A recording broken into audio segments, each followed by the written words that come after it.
तो बेटा आज हम करने वाले हैं टॉर्क एक्टिंग और rectangular coil place in a uniform magnetic field. अगर किसी वायर को मैग्नेटिक फील्ड के अंदर प्लेस करते हैं तो उस पर फोर्स लगती है BIL, ये हम पहले कर चुके हैं। अब अगर एक कॉइल को आप मैग्नेटिक फील्ड के अंदर प्लेस करते हो तो रिजल्टेंट फोर्स क्या होगी, या फिर फोर्स ही लगेगी या उस कॉइल के साथ और कुछ होगा। तो अगर हम किसी भी रेक्टेंगुलर कॉइल को प्लेस करते हैं एक यूनिफॉर्म मैग्नेटिक फील्ड में तो उस कॉइल पर इन प्लेस ऑफ फोर्स क्या लगता है, टॉर्क। टॉर्क बेसिकली क्या है, कपल ऑफ फोर्सेस है, यानी फोर्सेस तो लग ही रहे हैं लेकिन हमारे पास कॉइल पे क्या लगे, कपल ऑफ फोर्सेस। और उस कपल ऑफ फोर्सेस की वजह से कॉइल आपका रोटेट करेगा, क्योंकि जब कॉइल रोटेट करेगा तभी आपका टॉर्क लगेगा। टॉर्क क्या है, ट्रैवलिंग इफेक्ट ऑफ फोर्स, यानी टॉर्क तभी लगेगा जब किसी फोर्स की वजह से बॉडी आपकी रोटेट होगी। तो मेरे पास जो कॉइल है ABCD, उसके अंदर आपका जो करंट है वो फ्लो कर रहा है क्लॉकवाइज। अब ये जो कॉइल है ये चार साइड से मिलके बना है, AB, BC, CD और D, यानी चारों साइड पर फोर्स लगेगी, क्योंकि चारों साइड क्या है, करंट कैरिंग वायर हो गया जो मैग्नेटिक फील्ड के अंदर रखे हुए। तो पहले हम फोर्स निकालते हैं AD को। मैग्नेटिक फील्ड हो गया नॉर्थ टू साउथ, हर साइड के लिए मैग्नेटिक फील्ड क्या होगा, नॉर्थ टू साउथ। अब AD की बात करें, इस पर फोर्स निकालेंगे फ्लेमिंग लेफ्ट हैंड रूल से। तो मैग्नेटिक फील्ड हो गया आपका राइट की तरफ जा रहा है मैग्नेटिक फील्ड, करंट आपका ऊपर की तरफ है, मैग्नेटिक फील्ड आपका राइट में हो गया, ये करंट आपका ऊपर की तरफ है। तो फोर्स अभी कैसे आ गई, इनवर्ड।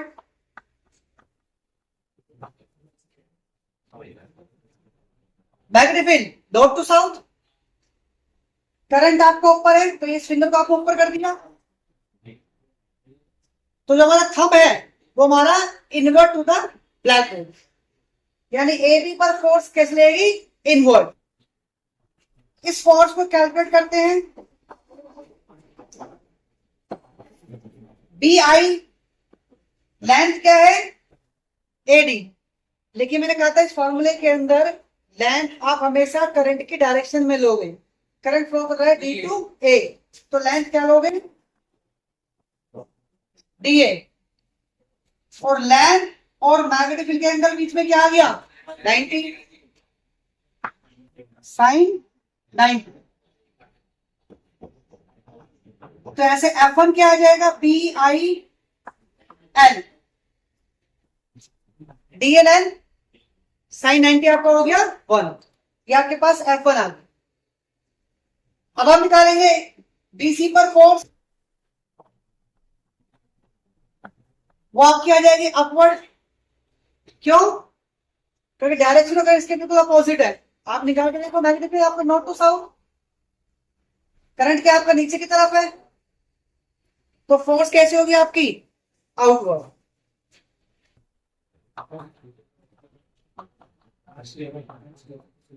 तो F2 यहां पे करंट फ्लो कर रहा है B से C तक, तो लेंथ क्या लेंगे, BC। और यहां भी लेंथ और मैग्नेटिक फील्ड के बीच का एंगल क्या आ गया, 90। तो F2 हमारे पास क्या आ जाता है,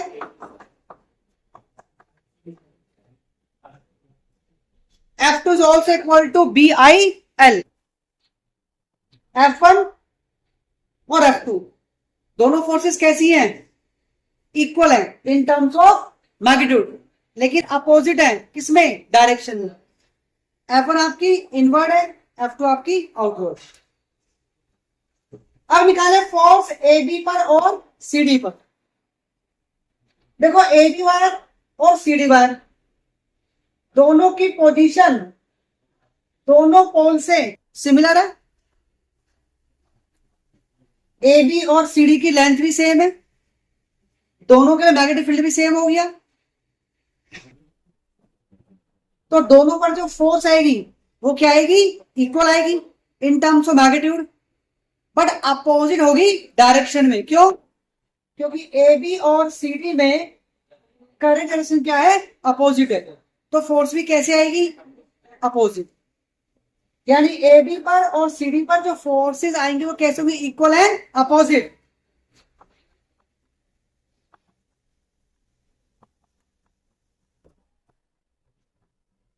force on A B is equal to minus force of C D, that means equal and opposite. लेकिन ये दोनों फोर्सेस कैसी है, वो एक ही प्लेन में लाई करेंगी, यानी एक ही लाइन में, एक ऐसे और एक आपकी ऐसे, तो दोनों एक ही प्लेन में लाई करेंगी। और अगर एक ही प्लेन में दो अपोजिट फोर्सेस लगती हैं तो उनका रिजल्टेंट क्या हो जाता है, जीरो। तो F B F A C D acting in same plane, so they are cancel out। अब बात करें F1 की और F2 की,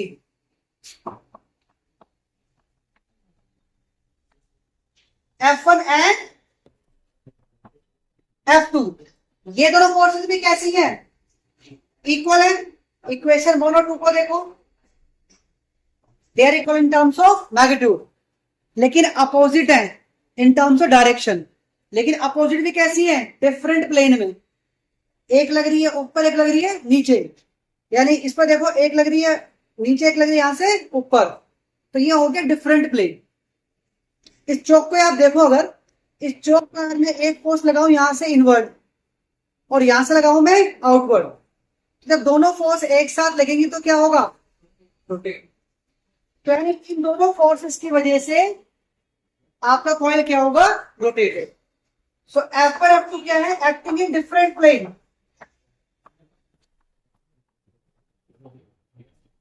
जिसकी वजह से आपका कॉइल रोटेट हो, और अगर रोटेट होगा तो उस पर क्या लगेगा, टॉर्क। टॉर्क की वैल्यू क्या होती है, R क्रॉस F। हमें टॉर्क निकालना है, तो ये कॉइल आपका रोटेट करेगा इस तरह।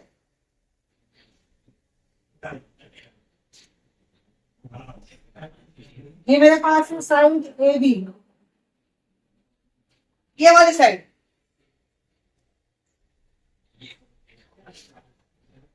ये आपका कॉइल घूमता है सर्कल में, राइट।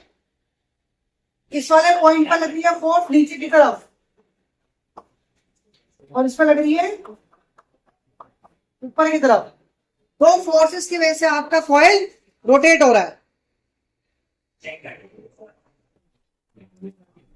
तो मैं दोनों क्या निकालना है, टॉर्क। इस फोर्स का परपेंडिकुलर डिस्टेंस R1, इसका हो गया R2। कहां से, एक्सिस ऑफ रोटेशन से, ये axis of rotation.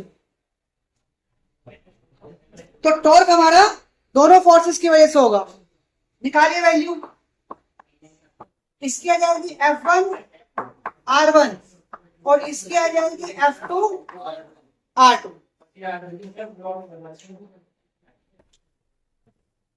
F1 F2 की वैल्यू क्या है, सेम है in terms of magnitude, common आ गया यहां से। हमारे पास क्या बचा, R1 प्लस R2। तो हमें डायग्राम में फाइंड करनी है R1 प्लस R2 की वैल्यू। ये R1 है, ये R2, इसको थोड़ा सा एक्सटेंड कर दो, इसको ले लो M। अब ये आपका डिस्टेंस R1 है, तो ये R1 हो जाएगा। इसका मतलब R1 प्लस R2 क्या हो गया, BM।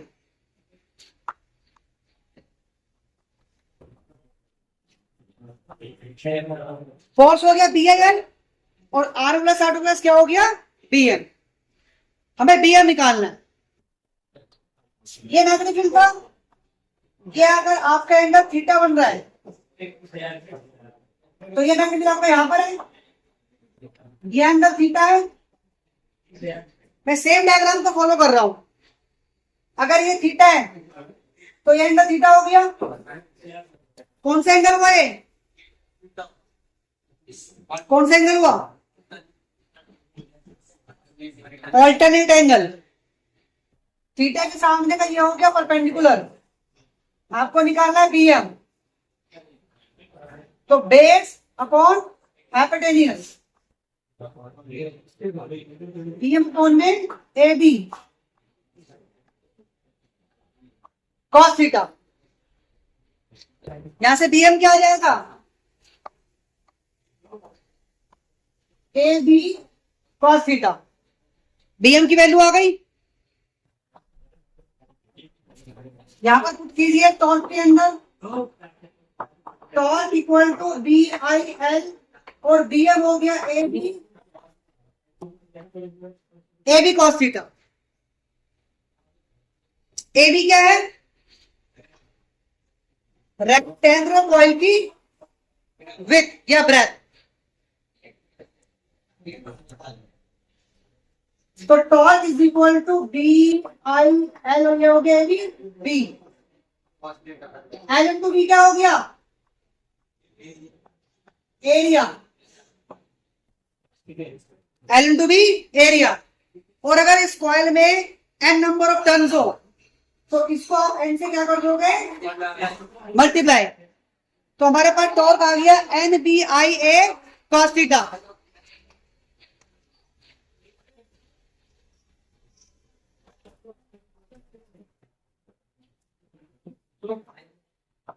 याद करने के लिए इसको ऐसे लिख लो, torque equal to Bina cos theta. एक नेम हो गया ना Bina, torque equal to Bina cos theta. अब डायग्राम में वापस आ जाऊं। इस कॉइल पर मैंने एक परपेंडिकुलर ड्रॉ किया, नॉर्मल, जो मैग्नेटिक फील्ड के साथ एंगल बना रहा है अल्फा का। तो थीटा प्लस अल्फा क्या हो गया?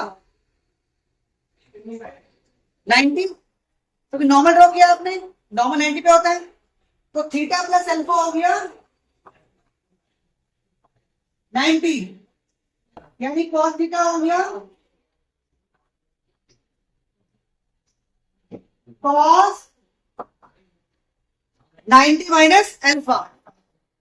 ये थीटा हो गया 90 माइनस अल्फा, दोनों तरफ कॉस ले लो, तो कॉस थीटा की वैल्यू क्या आ गई? कॉस 90 माइनस अल्फा, और कॉस 90 माइनस अल्फा क्या हो जाएगा? Sine alpha. तो टॉर्क की वैल्यू क्या आ जाएगी? बीना साइन।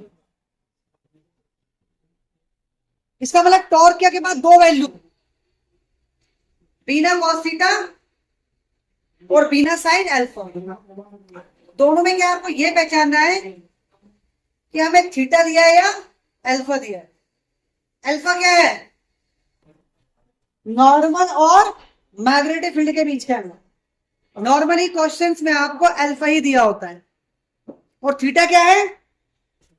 थीटा है मैग्नेटिक फील्ड और सरफेस के बीच का एंगल। तो ये आपको डिराइव करने का तो कॉन्सेप्ट इजी है, लेकिन इसके बेस पे न्यूमेरिकल आता है तो वहां थोड़ा सा कंफ्यूजन रहता है कि हमें थीटा दिया है या अल्फा।